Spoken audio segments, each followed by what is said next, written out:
I have lived my life as best I could, not knowing its purpose, but drawn forward like a moth to a distant moon. And here, at last, I discover a strange truth, that I am only a conduit for a message that eludes my understanding. Who are we, who have been so blessed to share our stories like this, to speak across centuries? Maybe you will answer all the questions I have asked. Maybe you'll be the one to make all of this suffering worth something in the end. Ezio Auditore da Firenze, May 1512.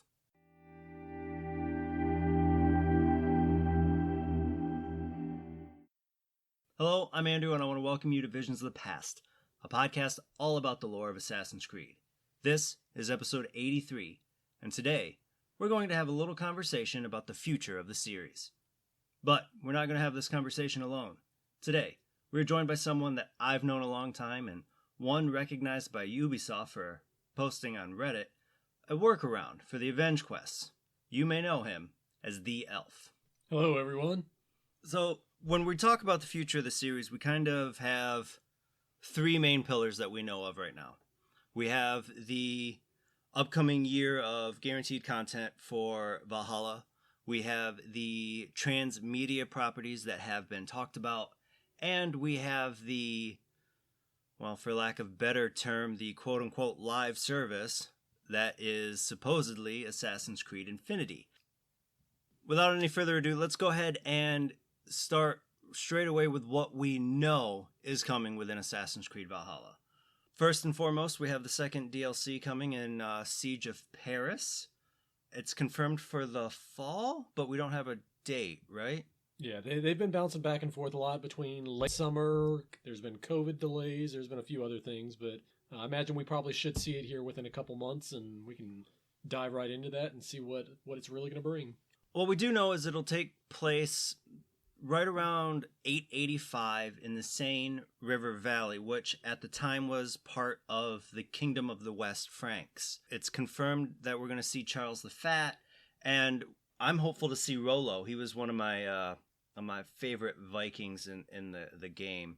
New DLC will also have dealings with Order of the Ancients. So, that's definitely one thing that I think is going to be interesting. It'll be very, like I said, interesting to see what they do with the Order, who is going to be involved in that, and how they tie all this together.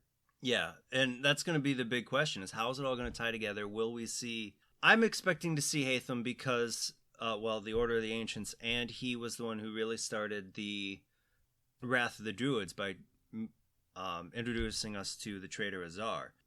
Where this could go, who knows? Because if I remember my history right, this was the last push of the Vikings into Francia, and they were repelled. So it really could go anywhere. No, yeah, agree. You know, I think a lot of people were disappointed a little bit with Wrath of the Druids. I mean, they saw the Order of the Ancients there. Very curious to see how it tied into England, how it was going to tie into Paris. And it really seemed like Druids was kind of a standalone in a sense as far as the Order was concerned. But it'll be very interesting to see where it takes place and how things unravel with Paris. Yeah, and I expected the Children in Danu to be part of the Order of Ancients, though they turn out not to be. And then everything... My hope with not the Wrath of the Druids, my hope with Siege of Paris is that it's not a level 55 area like everything in Wrath of the Druids was. Being the high level that both of us are playing at, it was just a walkthrough. Like, there was no challenge to it. Yeah, even with it being on the hardest difficulty. I mean, at this point, you've got people that are max power level. You've got people that are ranking high on the mastery levels. The difficulty just didn't seem like it was there.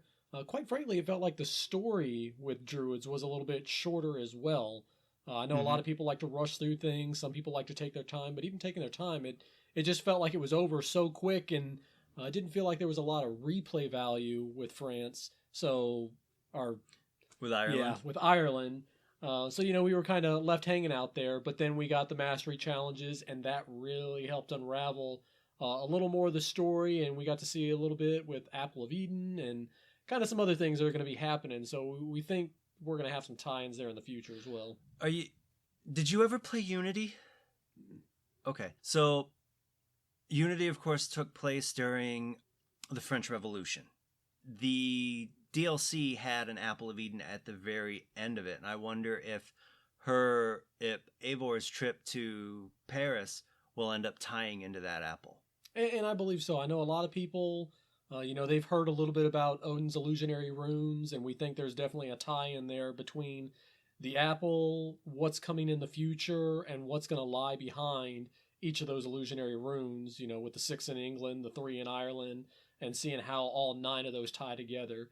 There's been a lot of rumors as far as, body parts reassembling once you get all 9 together, and, what this is going to lock. Is it going to be armor? Is it going to be a special weapon? Is it going to be something else entirely? But that's all to be seen, and, something we look forward to finding out. Yeah, and you mention Odin because, and I bring Odin up specifically because Siege of Paris isn't the only DLC we have confirmed. We have Muspelheim confirmed some. So we're going to get some more mythic realms than just from what we've seen. So I expect that one in particular to tie in with Basim and Loki's story and what their modern day counterpart, what they're doing. But we talked a couple weeks ago when after E3 and Muspelheim was confirmed that might not be the first mythic realm that we go to.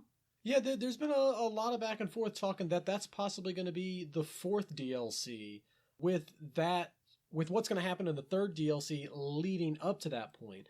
So I don't know if that's really going to be necessarily how it goes. I mean, this is all with the merge of different offices and how they're approaching the DLC and just everything else that they're doing.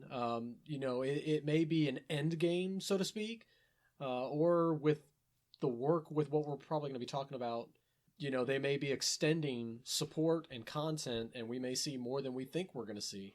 So there's a chance that we see something like Alfheim or Svartalfheim, which one was the home of the Light Elves, one is the home of the Dark Elves in Norse mythology. And there's a chance that these areas act like Fate of Atlantis did for the end of Odyssey. It bridged the modern day of Odyssey into the modern day of Valhalla. And we could see essentially these mythic realms doing the same thing. Yeah, absolutely. And that was one of the things that I really enjoyed about Valhalla was getting into some of the origins of Isu and the tie with Odin and Loki, and you get to see this.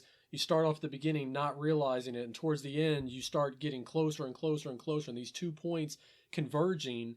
And I think that's just going to continue as we get further into these DLCs, is we're going to see more of Odin, more of Loki, and just how everything ties together and really where it's going to go for the future. And if Basim and Loki or Basim and Loki, they're really the same person in the modern day. But if he's looking to quote unquote reunite his family, and we don't know exactly what happened to Fenrir after the mythic arc, we don't know if Hel is one of his children. We don't know if Jortmungr, the world serpent, we don't know exactly which children he has, though he did at one point specifically say children.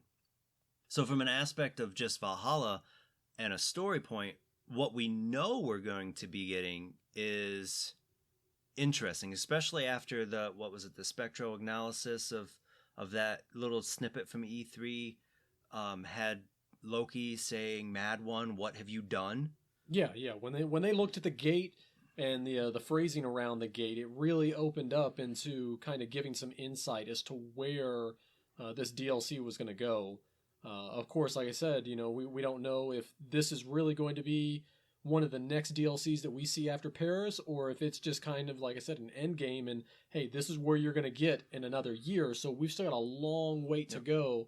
With a lot of information being covered between then and now. What I'm interested in is like what area physically on Earth will Muspelheim correspond with, because we know Asgard essentially is Norway and the Nordic countries.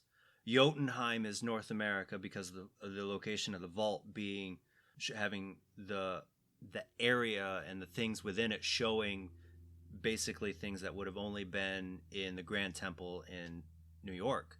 So I'm interested in seeing where the inspiration of these 9 realms, if it's Muspelheim, is it a tie-in for the supposed China game, the supposed Japanese game? Well, and I know I've also heard a lot of rumors about, there being tie-ins with Africa, specifically within the Egypt area with the pyramids and everything. So, like I said, it'll be interesting once we start getting a little further along and development's a little further along to really get some of those snippets, some of the trailers, some of the leaked information, and just tying it all together, just to kind of, build our own rumors and kind of see where things go. And that area that of like the Sahara Desert, that would make sense for Muspelheim and planet of fire and brimstone. And that's not even taking place, like if we think about the other realms of Norse mythology, the Nidavellir, the Niflheim, the Vanaheim, have to correlate somewhere with a physical location. So just a crazy thought, if Loki is looking for his children and he's hopping from these locations, he's looking in real locations around the world to see where Odin essentially locked up Fenrir.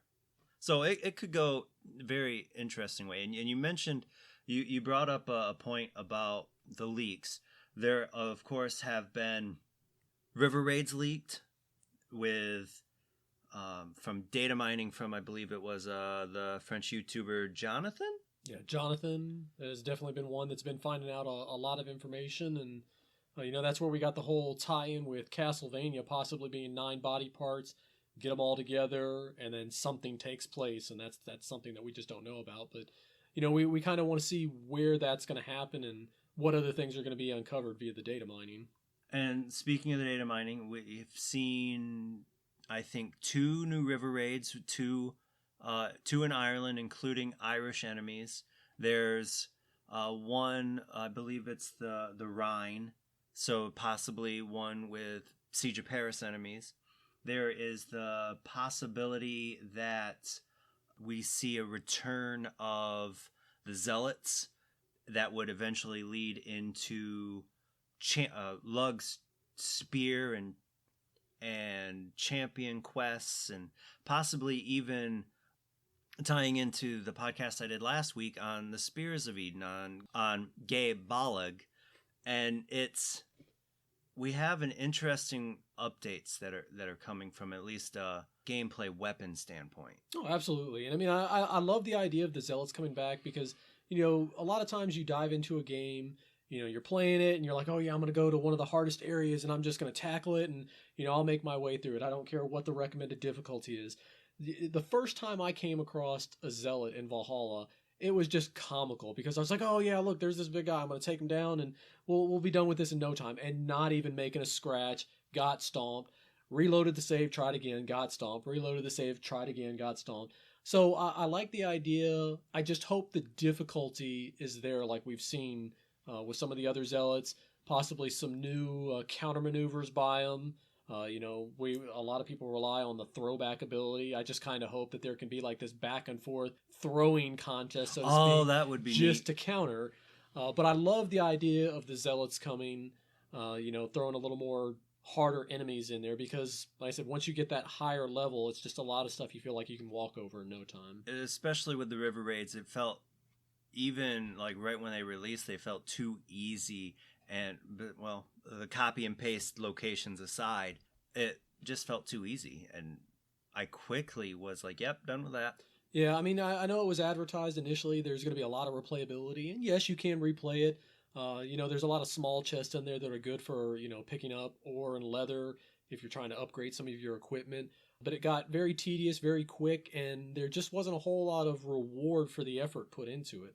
So with some of these new river raids that are coming, I'm really hoping that there's going to be something else to kind of alter that aspect. Because sure, if new weapons, new armor gets thrown out there, everybody's going to dive in, they're going to play it, they're going to obtain it, and then if there's nothing else to really draw you in there, no real rewards that are really going to help you grow or change how things are played, then it's going to be the same thing. They're going to gather everything that they need, get the rewards, I'm done, and I'm never going to touch it again.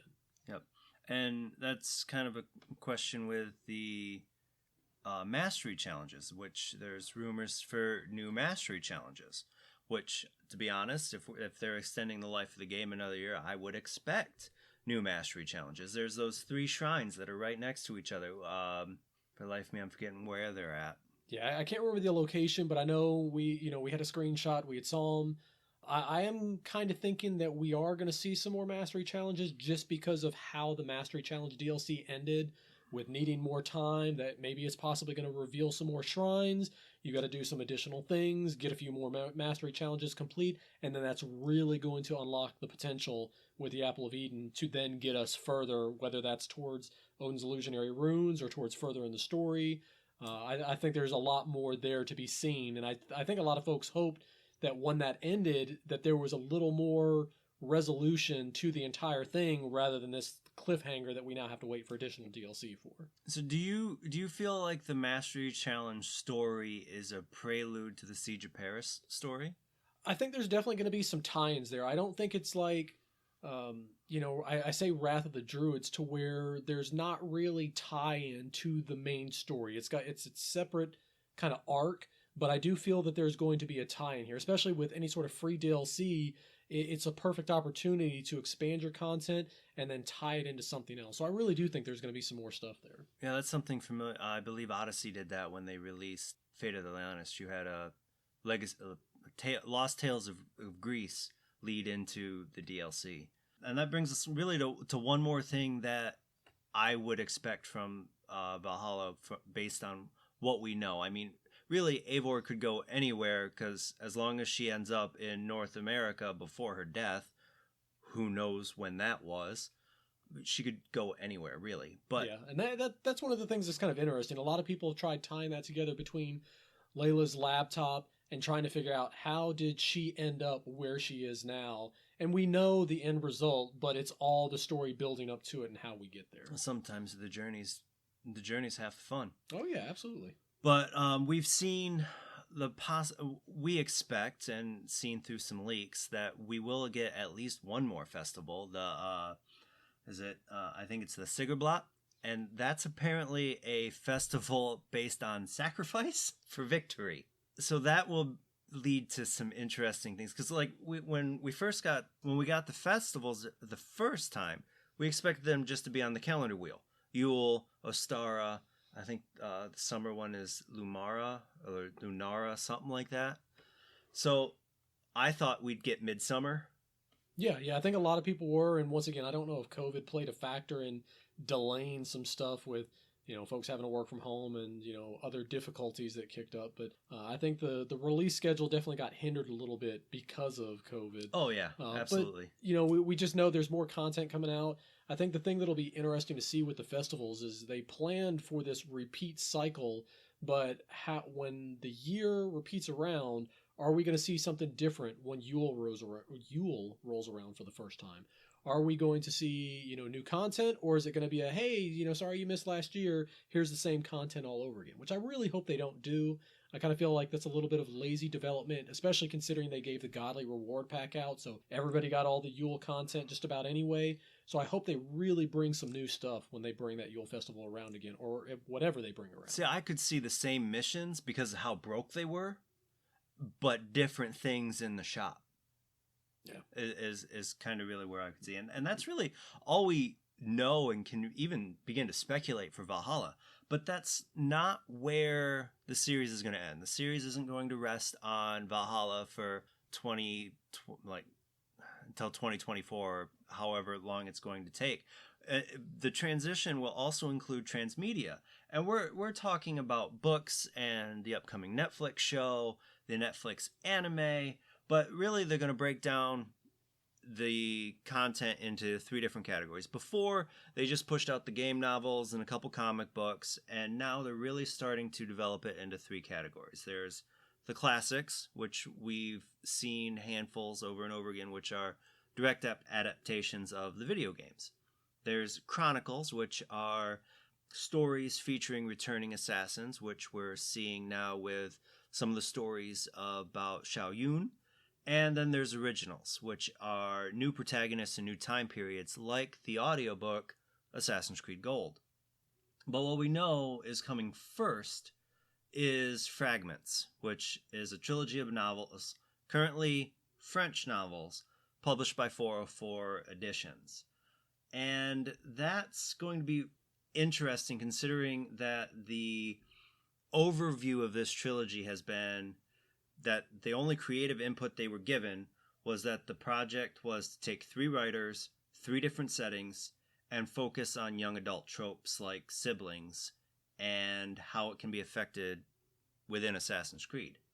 And I know the first book's out, Azu's Blade, which was written by Oliver Gay, and that was released back in April in France and explores a 16-year-old Atsuko during the 1868 Boshin War in Japan. And I want to take a second, and we talked about how they're expanding specifically in the Asian market. And the Transmedia that they have announced highlights that.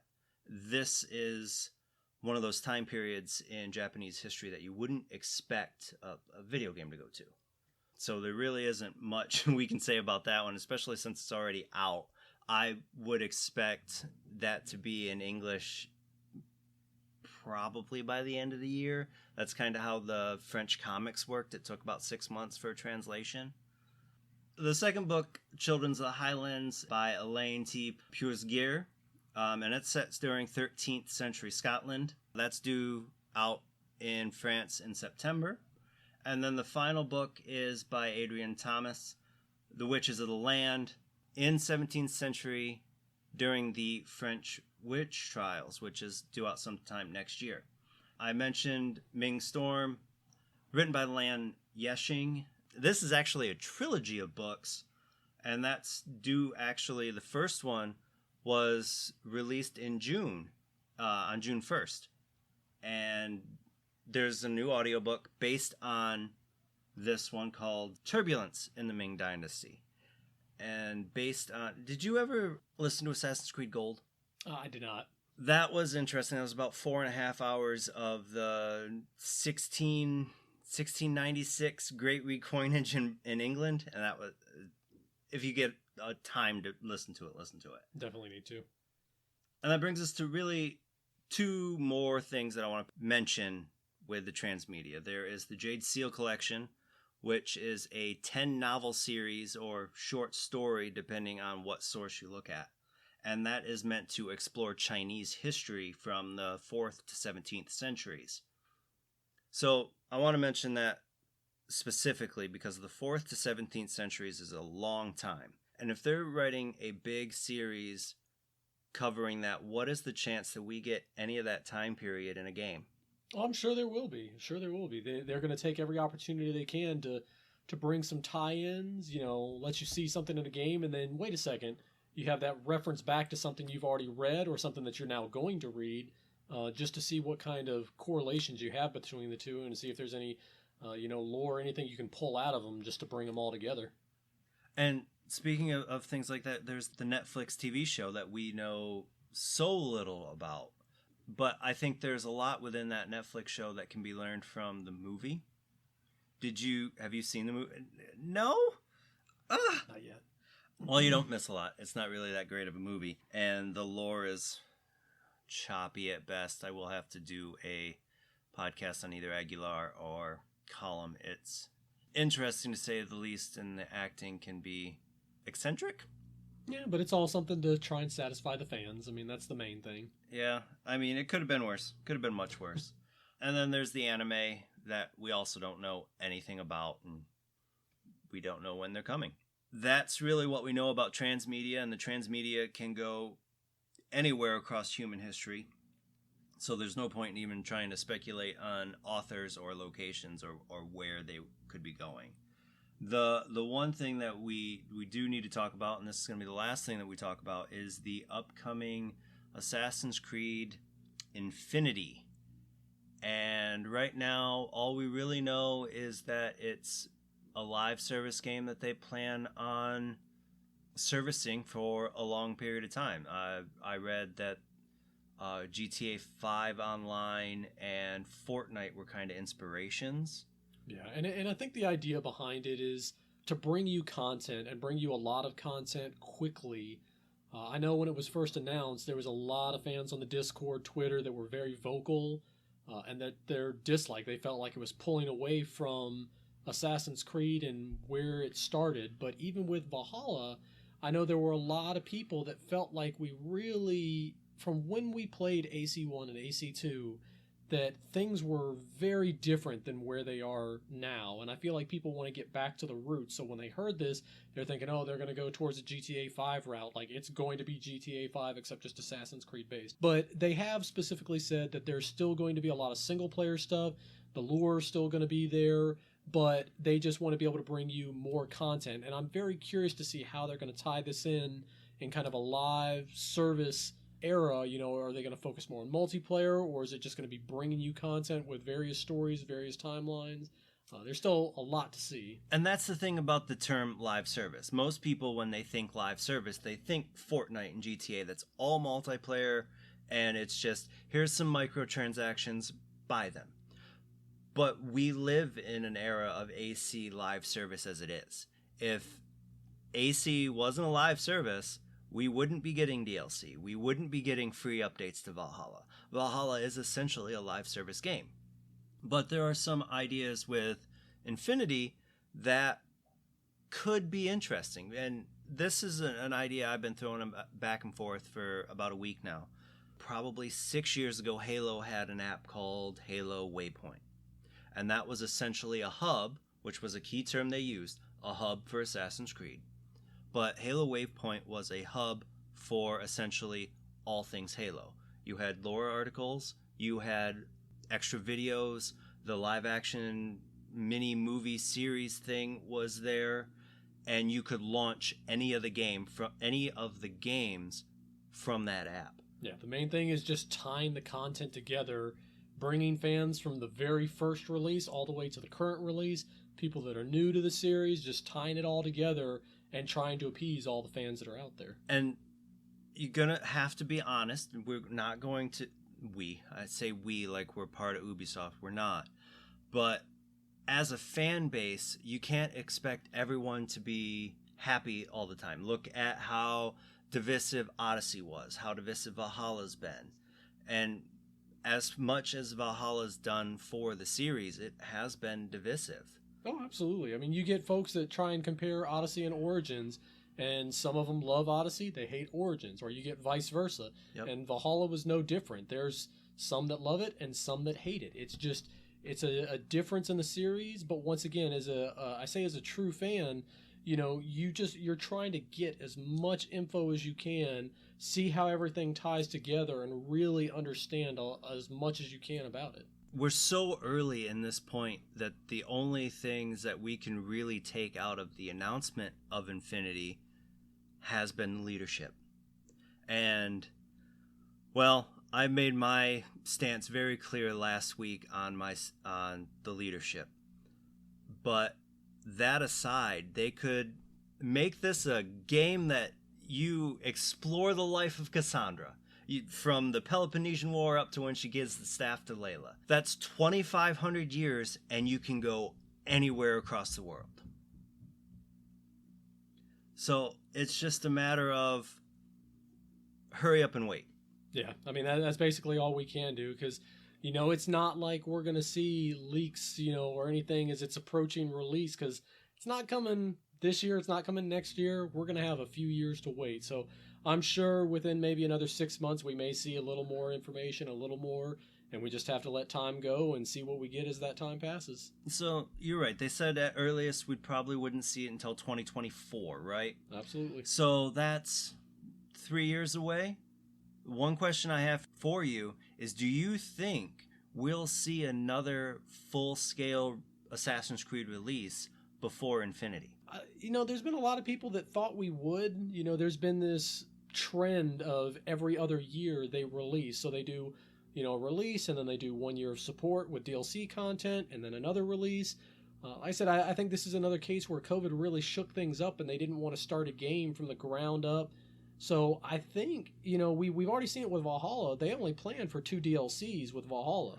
And then all of a sudden things change, and they're like, well, we're going to go ahead and we're going to do another year of support. So we've already got content set up for 2022 The question is, are we going to see additional content for Valhalla for 2023 while we await Infinity in 2024 if that sticks to its release timeline? Right, you're right, because we had that Meteor DLC that we're not sure if that's technically been announced because we know Meteor's been a code name. Supposedly that was a Ubisoft Sophia, it's meant to be a smaller game released later but then morphed into a DLC. Could we see something like that again? Like whatever they had planned for the interim, we know got affected by COVID. Because, well, they couldn't do motion capture, they couldn't do a lot of recording for voices. So the question becomes, does whatever they were working on before COVID hit, does that turn into Infinity? Does that turn into a Valhalla DLC? I mean, I guess that's one of the things, we'll kind of have to wait and see. I know when we were talking Meteor, there was a lot of speculation that we were thinking that was going to be Muspelheim and how that comes about, how the gate is revealed. I think we kind of all found out very quickly with the Mastery DLC that first thing we saw in the opening scene was a giant meteor coming down and kind of revealing a doorway there. So I think that kind of possibly answered some of that, but that could have been the devs just saying, hey, here's a meteor for you. Yeah, I mean, something else to keep us on our toes. We think we know what we think we know, and surprise, surprise, we don't. So we could, in theory, see a smaller game come out like Rogue did. That was a 6 to 8 hour story, I think. And who's to say they don't take Valhalla's map, the England map, and just move it forward a couple centuries to tie in Valhalla to Assassin's Creed 1 that's set at the end of the 12th century. Yeah, I mean, that's the wonderful thing with the video game world. You can do anything. There's no limitations. So really all we can do is wait and see how they do it. So really, that's kind of what we're looking at for the future of the series. We know Valhalla's getting updates. We know we're getting more Transmedia in the next year or two. We know Infinity's coming. The only thing we really don't know, so to speak, is how Infinity will work. Will the leadership now at Quebec and Montreal, now that they're together, make smaller games? Bigger games? We don't know. And we just don't know how it's going to work. And I think that not knowing is what really has the community questioning, because we don't know if the series that we have spent almost 14 years in now, if it's what we believe it should be, and if it's led by the people we believe it should absolutely. Be. I mean, after 14 years, teams have changed hands, offices have shifted, lead developers have left, come and gone. I mean, that's the nature of it. And, all you can do is try and keep pleasing your fans, but it's hard sometimes. You want to change, you want to round in and bring in more people, but sometimes you wind up losing people because, like I said, with Valhalla, there were some people that just really didn't like it. I absolutely loved it. I've put in a lot of time with it, and I will always put time into a game like that. I mean, I love seeing where they go, and we'll enjoy every bit of it, bugs and all, whatever's there.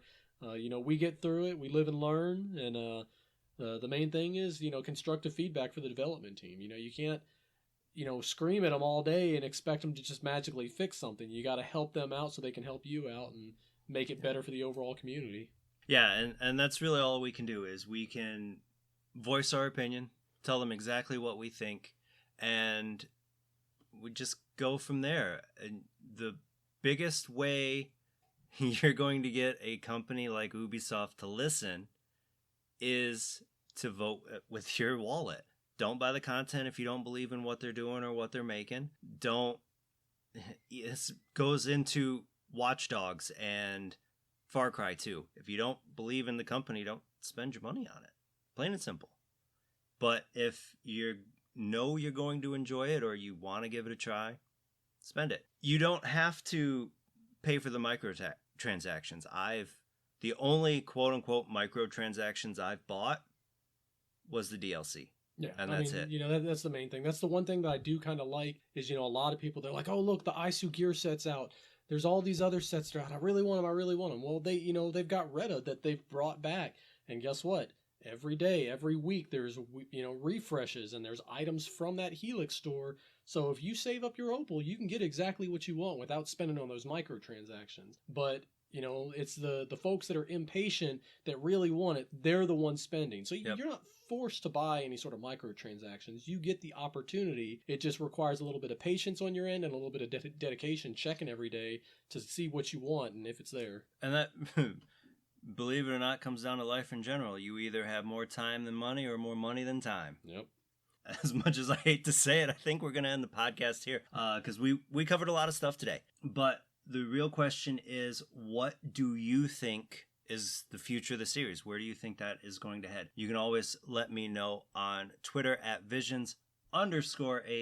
And I want to thank you for joining us today. Be sure to tune in every Tuesday for new episodes. If you love stories about Assassin's Creed lore, please follow this podcast on Apple Podcasts, Spotify, or your podcasting platform of choice. And don't forget to tell your friends about this podcast as well. If you have any questions about Assassin's Creed or topics you'd like me to cover, please feel free to hit me up on Twitter and Instagram at visions_AC. You can find those links in the show notes below.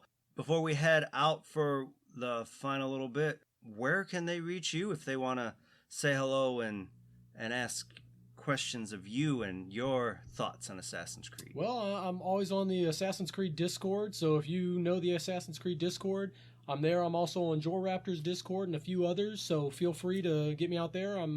You'll find me. I'm the elf out there. So if you need something, just ping me out there, and I will be more than glad to try and reply to you. And until next time, my assassin friends, make sure to follow the creed. And to those Templars listening, may the Father of Understanding guide you.